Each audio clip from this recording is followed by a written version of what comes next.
अब यदि इस निकाय की गति के बारे में अध्ययन करना हो तो हम सेंटर ऑफ मास की गति के बारे में अध्ययन करेंगे।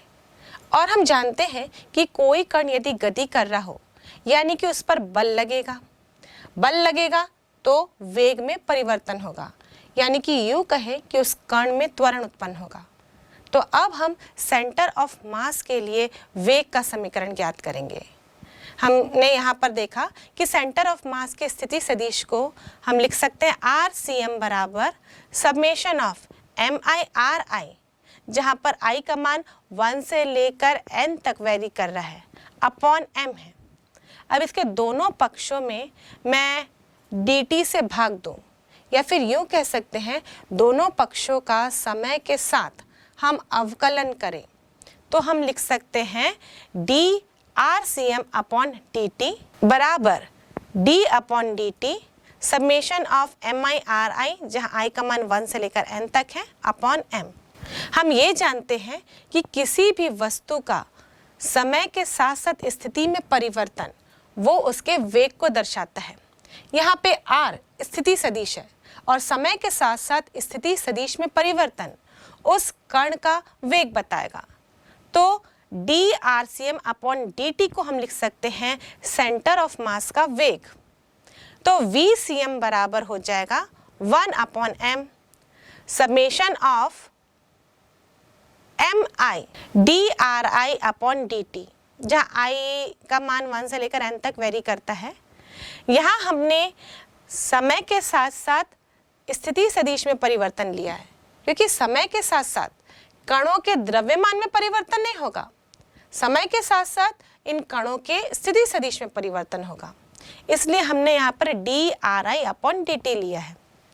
अब ये हो जाएगा 1 अपॉन N समेशन, जहाँ I का मान 1 से लेकर N तक वेरी कर रहा है, MI, और ये dRI अपॉन dt ये बता रहा है वेग।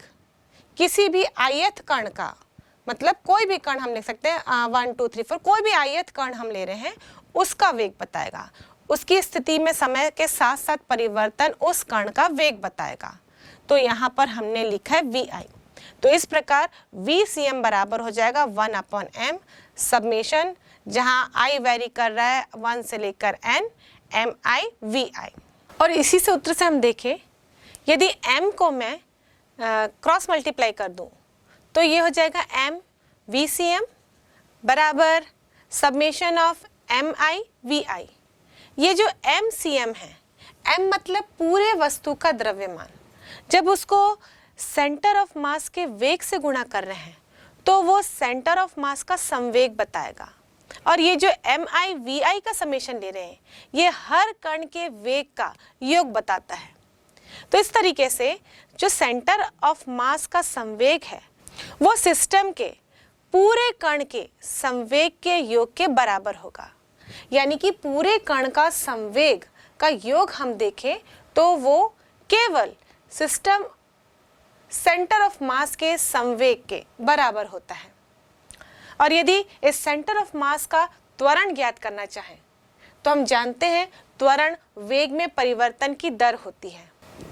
ये जो वेग का समीकरण हमें प्राप्त हुआ है इसका हम अवकलन करते हैं समय के सापेक्ष, तो ये वेग में परिवर्तन की दर को रिप्रेजेंट करेगा, और वेग में परिवर्तन की दर यानी कि संवेग। तो इन दोनों पक्षों में हम अवकलन करते हैं समय के सापेक्ष, तो ये हो जाएगा d upon dt of VCM बराबर d upon dt of 1 by M summation I का मान 1 से लेकर N तक है, MI VI। अब इस समेशन में से अब राइट हैंड साइड में हम देखें तो अवकलन में से M बाहर हो जाएगा, क्योंकि यहाँ पर किसी भी वस्तु का द्रव्यमान समय के साथ साथ चेंज नहीं होगा। चेंज क्या हो रहा है? वेग। इसलिए हम लिख सकते हैं d VCM अपॉन dt बराबर 1 अपॉन M समेशन I का मान 1 से लेकर N तक है, MI dVI अपॉन dt, जहाँ dVI अपॉन dt किसी भी आयत पार्टिकल का त्वरण बताता है। ये उस पार्टिकल का समय के साथ साथ वेग में परिवर्तन बता रहा है, यानी ये आयत पार्टिकल का त्वरण है।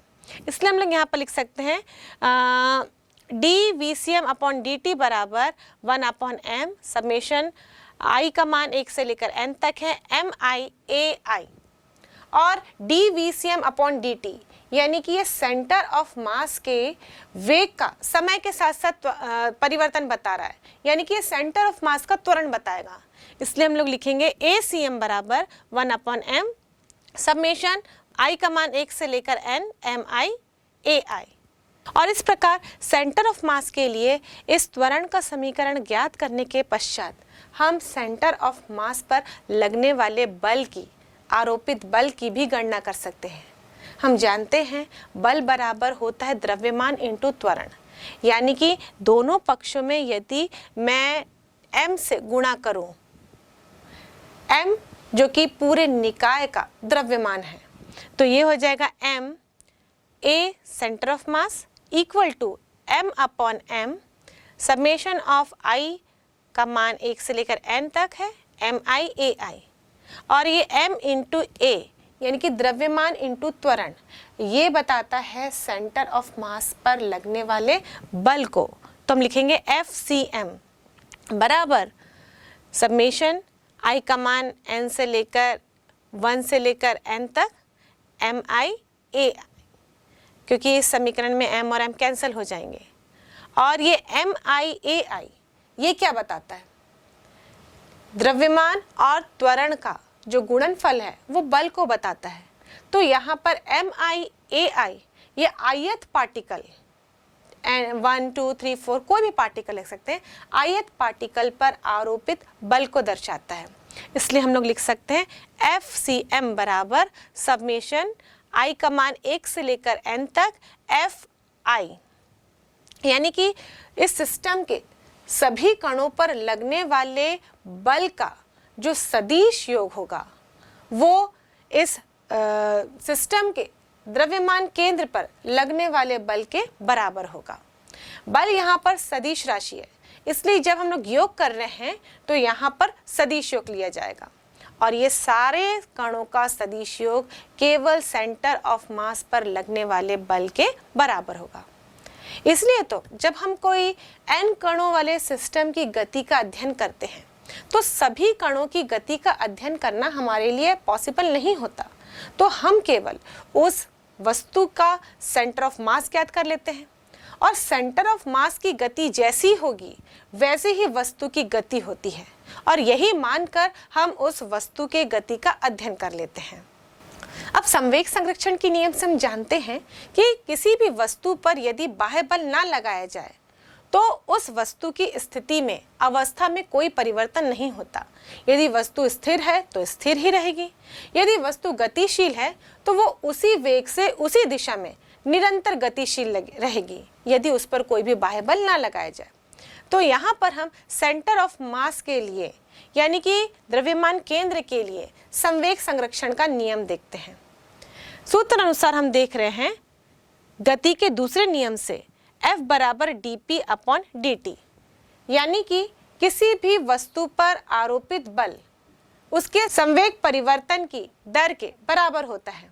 तो हमने यहाँ पर ये सूत्र लिखा, और संवेग बराबर होता है द्रव्यमान इंटू वेग। अब यहाँ पर हम सेंटर ऑफ मास की बात कर रहे हैं।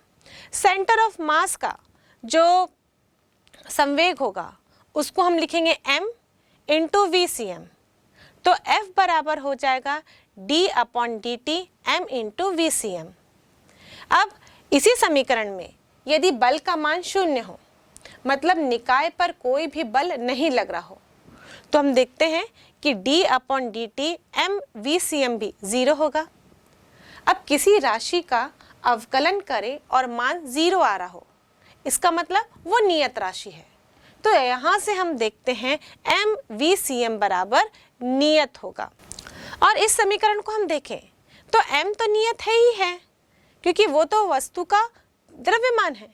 तो यहाँ पर जो वेग होगा वस्तु का वो भी नियत ही होगा। तो इस समीकरण से हम देखते हैं कि VCM बराबर एक नियत राशि होगी, और यहाँ से हम संवेग संरक्षण के नियम को कंक्लूड कर सकते हैं कि यदि किसी वस्तु पर कोई बाह्य बल ना लगाया जा रहा हो तो उसका वेग नियत है। यानी वस्तु उसी अवस्था में है। अगर स्थिर में है तो स्थिर अवस्था में रहेगी, यदि गतिशील है तो वो उसी दिशा में उसी वेग से ही गतिशील रहेगी।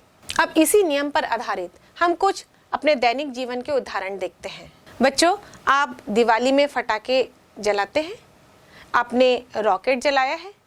जब रॉकेट को जलाया जाता है ये ऊपर आसमान में जाता है, और जब ये ऊपर आसमान में बिल्कुल ऊर्ध्वाधर ना होके कोई क्षैतिज दिशा में जाता है तो इसका रास्ता कैसे हो जाता है? परवलयाकार। क्योंकि हम जानते हैं कि किसी भी प्रक्षेप्य का पथ कैसा होता है? परवलयाकार। मतलब उसको यदि हम लोग जमीन से कोई कोण बनाते हुए फेंकते हैं तो वो परवलयाकार पथ के रूप में आगे जाता है। लेकिन रॉकेट तो ऊपर जाते ही आसमान में फट जाता है, क्रैक्स हो जाते हैं उसमें, और उसके जो छोटे छोटे कण होते हैं, पार्टिकल्स, वो इधर उधर हमको गिरते नजर आते हैं। तो जब रॉकेट फटता है तो उसके पार्टिकल्स जितने भी पॉसिबल परवलयाकार पथ होते हैं उसमें गिर जाते हैं। लेकिन इस रॉकेट का जो द्रव्यमान केंद्र होगा उस पर जो कण होगा वो वही रास्ता अपनाएगा जो पहले परवलयाकार पथ का था। मतलब उसके पथ की दिशा में, आकार में कोई भी परिवर्तन नहीं होगा, वो अपने पहले ही परवलयाकार पथ से आगे की ओर बढ़ेगा। और ऐसा ही एक उदाहरण है ग्रहों की गति। हम जानते हैं कि सूरज के चारों ओर पृथ्वी दीर्घवृत्त में चक्कर लगा रही है, और पृथ्वी के चारों ओर चंद्रमा वृत्ताकार पथ में चक्कर लगा रहा है। ये चंद्रमा और पृथ्वी एक सिस्टम का, एक निकाय का निर्माण करते हैं जिसमें कि दो वस्तुएं हैं, एक पृथ्वी और दूसरा चंद्रमा। ये पृथ्वी और चंद्रमा के बीच में इनका कोई द्रव्यमान केंद्र होगा, और पृथ्वी और चंद्रमा दोनों इस द्रव्यमान केंद्र के चारों ओर वृत्ताकार पथ में चक्कर लगा रहे हैं। यदि पृथ्वी का वृत्ताकार पथ देखें तो वो चंद्रमा की तुलना में छोटा है, और इस प्रकार ये दोनों ही सेंटर ऑफ मास के चारों ओर वृत्ताकार पथ में चक्कर लगा रहे हैं। लेकिन हम यूँ कहते हैं कि पृथ्वी जो है वो सूरज के चारों ओर दीर्घवृत्त में चक्कर लगा रही है। तो एक्चुअली पृथ्वी और चंद्रमा दोनों तो एक निकाय का निर्माण कर रहे हैं, तो वृत्ताकार पथ में इन दोनों कणों के सिस्टम का द्रव्यमान केंद्र चक्कर लगाता है, और इसका आकार ये दीर्घवृत्त के रूप में ही होता है। अब एक और उदाहरण लेते हैं, किसी भी रेडियो एक्टिव एलिमेंट का विस्फोट। हम जानते हैं कि रेडियो एक्टिव एलिमेंट एक भारी एलिमेंट होता है जिसमें इम्बैलेंस के कारण विस्फोट हो जाता है और वो छोटे पार्टिकल्स में बढ़ जाता है। मान लीजिए कोई रेडियो एक्टिव एलिमेंट दो पार्टिकल्स के रूप में बढ़ रहा है। अब इस दोनों पार्टिकल का सेंटर ऑफ मास अपनी जगह स्थिर ही रहेगा, और जब इसमें विस्फोट होगा तो इसके दोनों पार्टिकल इस सेंटर ऑफ मास के विपरीत दिशा में गति करेंगे। एक पार्टिकल एक साइड जाएगा, दूसरा पार्टिकल दूसरी साइड जाएगा। अगर दोनों पार्टिकल्स के द्रव्यमान समान हुए तो वो एक ही वेग से विपरीत दिशा में गति करेंगे सेंटर ऑफ मास के। लेकिन यदि इन पार्टिकल्स के द्रव्यमान अलग अलग हुए तो जो भारी पार्टिकल होगा वो धीरे या कम वेग से द्रव्यमान केंद्र से दूर जाएगा, जबकि जो हल्का पार्टिकल होगा वो इस भारी पार्टिकल के जस्ट विपरीत दिशा में अधिक वेग से दूसरी ओर जाएगा, जबकि द्रव्यमान केंद्र अपनी जगह पर बना ही रहेगा। अब एक और उदाहरण लेते हैं। मान लीजिए हमने एक बल्ले को हवा में उछाला है, या किसी बॉटल को हवा में उछाला है। ये बॉटल या बल्ला घूमते घूमते आगे की ओर गति करता है। इस बल्ले की या बॉटल की जो गति होती है वो परवलयाकार होती है, क्योंकि हमने इसको ज़मीन से कुछ कोण से उछाला है, और जब भी हम ज़मीन से किसी कोण से उछालते हैं ऊर्ध्वाधर तल को छोड़कर, तो उसकी गति परवलयाकार गति होती है। अब बल्ला तो गोल गोल घूमते हुए आगे की ओर बढ़ रहा है, यानी उसके प्रत्येक कणों की गति देखें तो वो वृत्ताकार होगी, लेकिन उस बल्ले का द्रव्यमान केंद्र वो परवलयाकार रूप में गति करते हुए आगे की ओर बढ़ेगा। अब बच्चों, हम बात करते हैं दृढ़ पिंड की, यानी कि रिजिड बॉडी। किसी वस्तु को हम दृढ़ तब कहते हैं जब बल लगाने पर भी उसके आकार उसके आयतन में परिवर्तन नहीं होता। हम जानते हैं कोई भी पिंड बहुत सारे कणों से मिलकर बना होता है और बल लगाने पर भी उनके कणों के बीच में कोई आपेक्षिक गति ना हो, मतलब उनकी कणों की स्थिति में कोई परिवर्तन ना हो एक दूसरे के सापेक्ष, तो हम उस पिंड को दृढ़ पिंड यानी कि रिजिड बॉडी का नाम देते हैं। वैसे पृथ्वी पर कोई भी वस्तु दृढ़ पिंड नहीं है। एक आदर्श दृढ़ पिंड होने के लिए वस्तु के कणों में जो सापेक्षिक गति है वो शून्य होनी चाहिए, मतलब कण अपनी जगह पर स्थिर ही होने चाहिए। पर ऐसा कोई भी पिंड नहीं है जिसमें कणों में सापेक्षिक गति ना हो, लेकिन हम ठोस को दृढ़ पिंड के रूप में ले सकते हैं, क्योंकि हम देखते हैं कि ठोस पर बल लगाने से उसके आकार और उसके आयतन में परिवर्तन नहीं होता। तो इस प्रकार सारे ठोस दृढ़ पिंड के उदाहरण के रूप में आते हैं। किसी भी पिंड के लिए जब हम सेंटर ऑफ मास का स्थिति सदिश निकालते हैं तो सूत्र लिखते हैं RCM बराबर 1/m सबमेशन I का मान 1 से लेकर n तक है MI/RI। लेकिन जब दृढ़ पिंड के लिए हम सेंटर ऑफ मास का स्थिति सदिश ज्ञात करते हैं तो उस समय हम समाकलन विधि का इस्तेमाल करते हैं, और ऐसे पिंडों के लिए सेंटर ऑफ मास के स्थिति सदिश का फॉर्मूला होता है RCM बराबर 1/m RdM। ये जो dm है ये सूक्ष्म तत्व है जिसका द्रव्यमान भी अति अल्प होता है। हम इस पूरे पिंड में एक छोटा सा तत्व लेते हैं जिसका द्रव्यमान भी अति अल्प होता है और इसी को हम dm से दर्शाते हैं। तो इस प्रकार यदि हम किसी दृढ़ पिंड के लिए स्थिति सदिश को इस प्रकार लिखते हैं तो इस स्थिति सदिश के कोऑर्डिनेट्स x, y, z होंगे। तो इन x, y, z कोऑर्डिनेट को हम इस तरीके से लिख सकते हैं XCM बराबर 1/m इंटीग्रेशन x dm। क्योंकि हम x कोऑर्डिनेट निकाल रहे हैं तो हम यहाँ पर x कोऑर्डिनेट लेंगे। यदि हम y कोऑर्डिनेट लिए निकाल रहे हैं तो हम लिखेंगे YCM बराबर 1/m integration of y dm। और इसी प्रकार z कोऑर्डिनेट के लिए हम लिखेंगे ZCM बराबर 1/m integration of z dm। यदि दृढ़ पिंड का जो सेंटर ऑफ मास इस कोऑर्डिनेट फ्रेम के मूल बिंदु पर हो, ओरिजिन पर हो, तो हम RCM बराबर 0 लिखते हैं। तो इसी आधार पर हम XCM बराबर भी 0 लिखेंगे, यानी कि इंटीग्रेशन ऑफ XDM बराबर भी 0 होगा।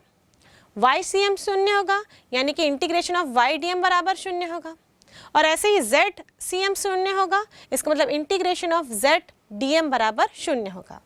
अब दृढ़ पिंड के सेंटर ऑफ मास का सूत्र जानने के बाद हम एक ऐसी वस्तु का, एक ऐसी दृढ़ पिंड का सेंटर ऑफ मास ज्ञात करेंगे जो कि एक रेखा के रूप में हो, यानी कि एक पतली छड़ के रूप में हो। मान लीजिए हमने एक पतली छड़ ली है जिसकी लंबाई L है। अब ये एक रेखा के रूप में है, ये लीनियर है, यानी ये कोई एक ही अक्ष पर रखी जाएगी, जैसे कि x अक्ष पे, y अक्ष पे या फिर z अक्ष पे। मान लीजिए हमने इस पतली छड़ को x अक्ष पे रखा है। इस छड़ का द्रव्यमान केंद्र हमको ज्ञात करना है। इस छड़ की लंबाई L हमने ली है और इस छड़ का द्रव्यमान कैपिटल M से दर्शा रहे हैं। तो इस छड़ की प्रति एकांक लंबाई का द्रव्यमान हो जाएगा m/L। अब इस छड़ में हम dx लंबाई का एक सूक्ष्म तत्व लेते हैं। अब इसकी लंबाई dx है, लंबाई भी हमने सूक्ष्म ली है, तो इसका द्रव्यमान भी सूक्ष्म होगा, अति अल्प होगा। तो इसका द्रव्यमान हम मान लीजिए dm से दर्शा रहे हैं। तो इस सूक्ष्म तत्व का द्रव्यमान dm बराबर होगा m/L इंटू dx। हमने प्रति एकांक लंबाई के द्रव्यमान को इस dm तत्व की लंबाई से गुणा किया है, तभी तो इस तत्व का द्रव्यमान हमको प्राप्त होगा। अब इस छड़ का जो द्रव्यमान केंद्र होगा वो x अक्ष पे ही होगा, इसलिए हम इसके द्रव्यमान केंद्र का केवल x कोऑर्डिनेट ज्ञात करेंगे। मान लीजिए इसका द्रव्यमान केंद्र का x कोऑर्डिनेट XCM से दर्शाया जा रहा है और वो मूल बिंदु से x दूरी पर है। तो हम लोग लिखेंगे XCm बराबर 1/m इंटीग्रेशन ऑफ XDm, क्योंकि अभी हमने दृढ़पिंड के लिए सेंटर ऑफ मास का स्थिति सदिशों का सूत्र देखा था, उसके अनुसार ही हम यहाँ पर लिख रहे हैं ये सूत्र। तो XCm बराबर होगा 1/m। अब यहाँ पर हम लगाएंगे इंटीग्रेशन की लिमिट। ये पूरी छड़ की लंबाई L है और हम स्टार्ट कर रहे हैं इसके स्टार्टिंग पॉइंट से, तो हम यहाँ पर लिमिट लगाएंगे, इसकी सीमा लगाएंगे 0 से लेकर L x, और यहाँ पर dm का मान हो जाएगा m/L dx। अब इंटीग्रेशन के बाद सारे नियतांक निकाल दिए जाएंगे, तो XCm बराबर होगा 1/m। ये इंटीग्रेशन के अंदर जो m था यानी कि इस छड़ का द्रव्यमान वो भी बाहर निकल जाएगा, और L इस छड़ की लंबाई वो भी नियत राशि वो भी बाहर हो जाएगी। तो हम लिख सकते हैं m/m L integration 0 to L x dl। अब x का इंटीग्रेशन करते हैं, x का इंटीग्रेशन करेंगे तो इंटीग्रेशन का फॉर्मूला लगाएंगे। Integration of x power n dx होता है x पावर n+1/n+1। तो यही सूत्र हमने इस्तेमाल किया। यहाँ x के पावर में 1 है तो हम लिखेंगे x पावर 1+1/1+1, यानी कि ये हो जाएगा 1/L, m और m यहाँ से कैंसिल हो गया, x²/2। अब लिमिट लगाएंगे 0 से लेकर L। अब जब लिमिट को हल करते हैं तो पहले अपर लिमिट लिखते हैं, फिर माइनस लोअर लिमिट। तो हम लिखेंगे 1/L, और इस x के स्थान पर पहले हम एक बार अपर लिमिट रखेंगे और माइनस करके लोअर लिमिट। तो अपर लिमिट रखने पर हमें मिलेगा L²/2 - 0, और फाइनली हमें मिलेगा L/2। एक एक L कैंसिल हो जाएंगे तो L/2 मिल रहा है। तो इस प्रकार इस छड़ का सेंटर ऑफ मास इस छड़ के बीचों बीच यानी कि मध्य बिंदु पर प्राप्त होगा। L/2 लंबाई मतलब इस छड़ की मध्य बिंदु होगी। यदि ये सेंटर ऑफ मास इस छड़ का इस कोऑर्डिनेट फ्रेम के मूल बिंदु पर हो यानी इसके ओरिजिन पे हो, उस समय इसका कोऑर्डिनेट क्या होगा? हम XCm बराबर लिखेंगे 1/m इंटीग्रेशन XDm। पर यहाँ पर इंटीग्रेशन की लिमिट चेंज हो जाएगी, क्योंकि अब ये सेंटर ऑफ मास ओरिजिन में है, तो छड़ दोनों तरफ समान रूप से वितरित होगा। तो एक साइड हम देखें L/2 लंबाई होगी, दूसरे साइड भी L/2 लंबाई होगी, और दोनों विपरीत दिशा में हैं, इसलिए हम लिमिट जब लगाएंगे तो इनको अलग अलग करने के लिए, इनमें अंतर स्पष्ट करने के लिए हम -L/2 से L/2 तक लिमिट लगाते हैं। और इसको जब सॉल्व करेंगे तो हमें मिलेगा 1/m into m/L integration -L/2 से L/2 x dx। अब वही x का इंटीग्रेशन करेंगे तो x²/2 होगा, और अब लिमिट जब हम यहाँ पर रखेंगे तो हमें मिलेगा 1/L ब्रैकेट के अंदर L²/8 माइनस L²/8, और ये कैंसिल हो जाएगा एक दूसरे से, और हमको फाइनली यहाँ पर मिलेगा 0। तो XCm बराबर 0 हो जाएगा। और यही तो हमने पहले भी जाना था कि यदि किसी वस्तु का सेंटर ऑफ मास उसके मूल बिंदु पर हो यानी कि ओरिजिन पर हो तो उसके सारे कोऑर्डिनेट 0 हो जाते हैं। तो यहाँ पर छड़ x अक्ष में रखी गई थी तो उसका x कोऑर्डिनेट 0 होगा। इस छड़ के लिए तो हमने देखा कि इसका द्रव्यमान केंद्र इसके मध्य बिंदु में था, यानी कि इसका ज्यामितीय केंद्र था। पर ऐसे कई वस्तु हैं जहां पर उसका द्रव्यमान केंद्र उसके ज्यामितीय केंद्र में नहीं होता, और ऐसा तब होता है जब वस्तु में द्रव्यमान का वितरण समान न हो। यहाँ पर हमने छड़ में देखा कि इस छड़ में द्रव्यमान का वितरण एक समान था, इसीलिए इसका जो सेंटर ऑफ मास था इसके ज्योमेट्रिकल सेंटर पर ही था। पर यदि वस्तु में द्रव्यमान का वितरण असमान रूप से हुआ तो द्रव्यमान केंद्र कहीं और शिफ्ट हो जाता है।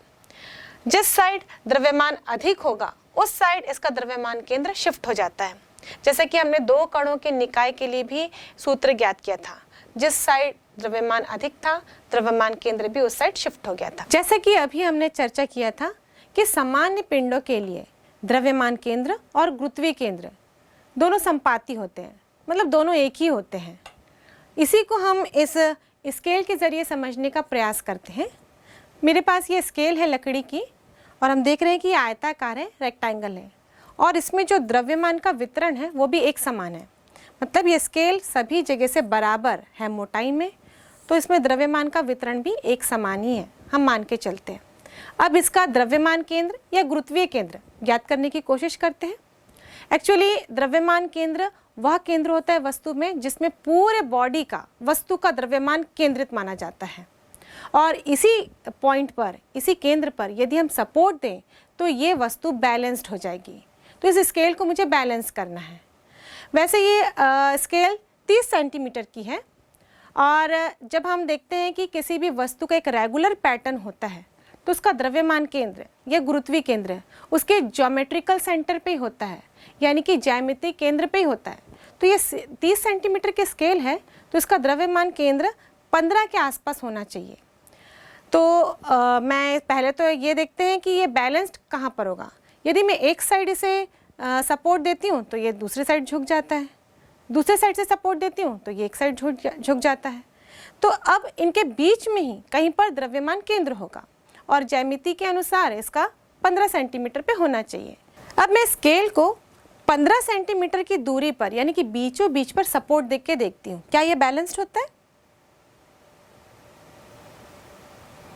ये स्केल बैलेंस्ड दिख रहा है हमको, क्योंकि इसका ज्यामितीय केंद्र जो है वो 15 सेंटीमीटर के पास ही होगा, और इसी जगह पर इसका द्रव्यमान केंद्र भी है, या यूं कहें इसका गुरुत्वीय केंद्र भी है। अब यदि इस स्केल का द्रव्यमान का वितरण असमान होता तो इसका द्रव्यमान केंद्र बीचों बीच नहीं होता, ये किसी और जगह पर होता। और जैसे कि हमने चर्चा किया था कि द्रव्यमान के वितरण के अनुसार ही द्रव्यमान केंद्र होता है। यदि वितरण डिफरेंट हो जाए, चेंज हो जाए, तो द्रव्यमान केंद्र भी शिफ्ट हो जाता है। अब मैं इस स्केल के एक साइड में इसका द्रव्यमान बढ़ा देती हूँ। एक्चुअली हम बढ़ा तो रहे हैं वजन, क्योंकि हम यहाँ पृथ्वी की बात कर रहे हैं तो यहाँ पे गुरुत्वाकर्षण बल भी काम कर रहा है, तो हम तो इसका भार बढ़ा रहे हैं, पर मैं द्रव्यमान कह रही हूँ बच्चों, क्योंकि समान पिंड के लिए ये दोनों ही कॉन्सेप्ट एक ही तरह से लिए जाते हैं। मेरे पास यहाँ पर एक रबर है, इसमें भी कुछ वजन है, इसको मैं इस स्केल के एक साइड रख देती हूँ। जिस साइड रखूँगी उस साइड स्केल का द्रव्यमान बढ़ जाएगा, या यूँ कहे उस साइड स्केल का भार बढ़ जाएगा। अब देखते हैं क्या 15 सेंटीमीटर पर फिर से इसे सपोर्ट दूं तो ये बैलेंस्ड होगी। मैं एक साइड यहाँ पर रखी, 15 सेंटीमीटर में बैलेंस नहीं हो रही है, झुक रही है, बार बार झुक जा रही है। अब मैं थोड़ा सेंटर को शिफ्ट करती हूँ, सपोर्ट दूसरी जगह लगाती हूँ। हमने द्विनिकाय वाले सिस्टम में जाना कि जिस साइड द्रव्यमान अधिक होता है ये सेंटर ऑफ मास भी उसी साइड शिफ्ट होता है। तो इस साइड में अगर सपोर्ट लगाऊंगी ये तो बिल्कुल गिरते रहेगा, ये तो बिल्कुल बैलेंस नहीं होगा बल्कि एक तरफ झुक जाएगा। तो अभी मुझे सपोर्ट इस साइड लगाना होगा। 20 सेंटीमीटर पे सपोर्ट दे रही हूँ, नहीं हुआ। 23, 22 के आसपास देखते हैं।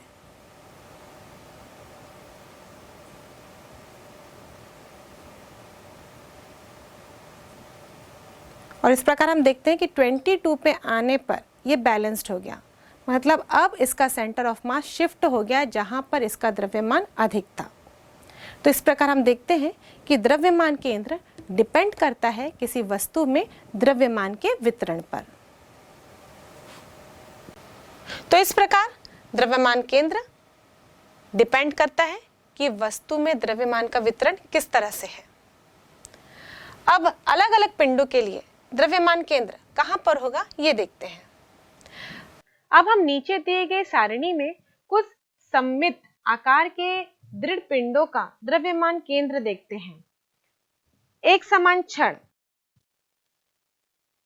द्रव्यमान केंद्र की स्थिति छड़ के मुख्य बिंदु पर होगी। वृत्तीय वलय, इसका द्रव्यमान केंद्र इस वलय के केंद्र पर होगा। वृत्तीय चकती, इसका द्रव्यमान केंद्र चकती के केंद्र पर होगा।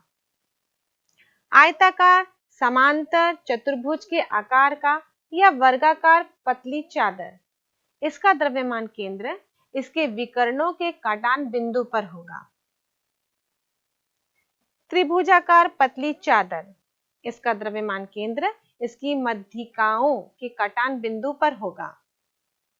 बेलनाकार छड़, इस बेलनाकार छड़ का द्रव्यमान केंद्र बेलनाकार छड़ के अक्ष के मध्य बिंदु पर होगा। गोल, इसका द्रव्यमान केंद्र इसके केंद्र पर ही होगा। शंकु, इसका द्रव्यमान केंद्र शीर्ष को आधार के केंद्र से मिलाने वाली रेखा पर आधार से कुल लंबाई की एक चौथाई दूरी पर होगा। घनाभ या घन, इसका द्रव्यमान केंद्र विकर्णों के काटान बिंदु पर होगा। अर्धगोला, इसका द्रव्यमान केंद्र लंबवत अक्ष पर केंद्र से 3/8 त्रिज्या की दूरी पर होगा। खोखला शंकु, इसका द्रव्यमान केंद्र अक्ष पर आधार से h/3 ऊंचाई पर स्थित होगा।